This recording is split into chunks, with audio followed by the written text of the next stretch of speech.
And what I've always said in this business is that sales are a lagging indicator of performance.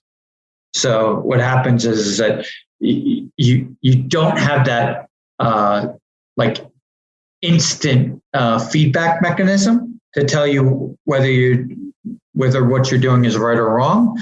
And because of that, you can get fooled into complacency to think, okay, well, I stepped off the gas a little bit and nothing bad happened. So I could, and then 6 months later, you see the ramifications of that. And then it's going to take another 6 months to get it back of hard work and consistency. So just having that conviction in doing the right thing day after day is really important in this business.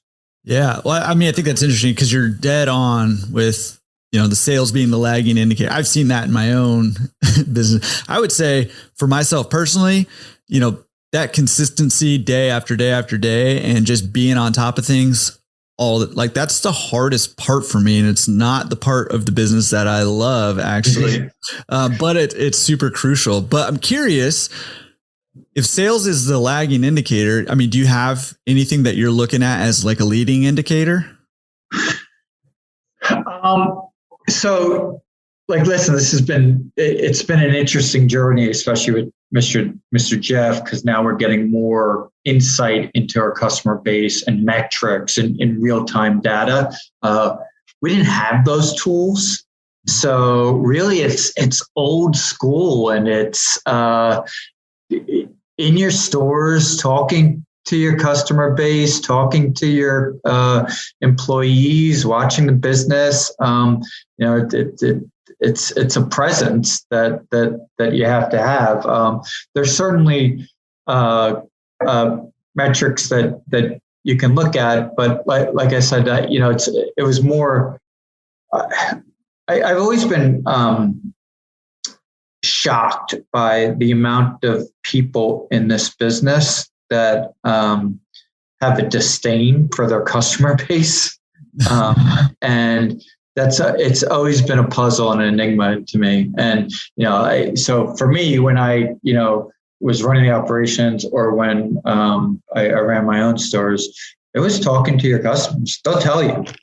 I mean, there's no secrets. They'll tell you exactly what's going on, how they feel, what you could do better, and you got to listen. You got to listen to the feedback. That's your bread and butter. They're the ones putting food on your table. Listen to them, and the more you open up that dialogue and establish that trust with your customer base, the more you inform them, and the better pulse you'll have.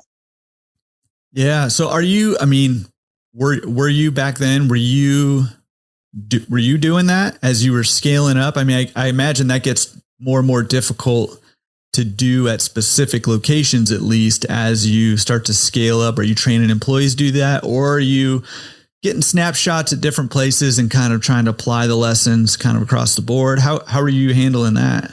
Yeah. So, so if you're asking about like in my own stores, which, was very small, I was able to do it and execute on a personal basis. And I was able to instill that and model that behavior for my managers and then for my staff. And you created a culture around that just became prevalent and persistent. And if you were continuing to lead that, then others followed, and that was effective.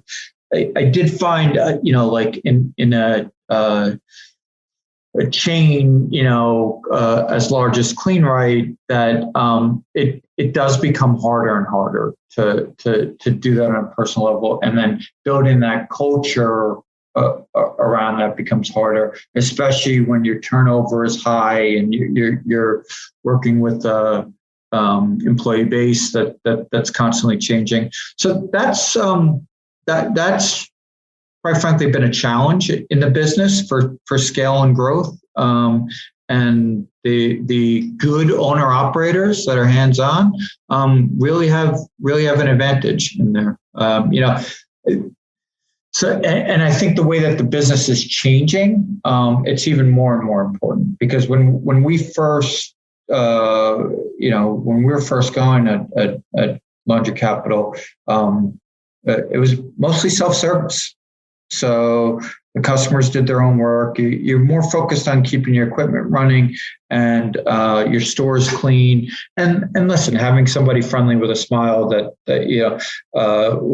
was important, but it wasn't the make or the break of the business, because there are a lot of stores across the country that operate unattended. So that really wasn't. But now you're seeing a big shift towards service. So more of this hospitality nature is more and more important. And that's a culture change in the industry, that it's a dramatic shift. And I'm not sure everyone's quite figured that out yet, and how to execute that in the best way.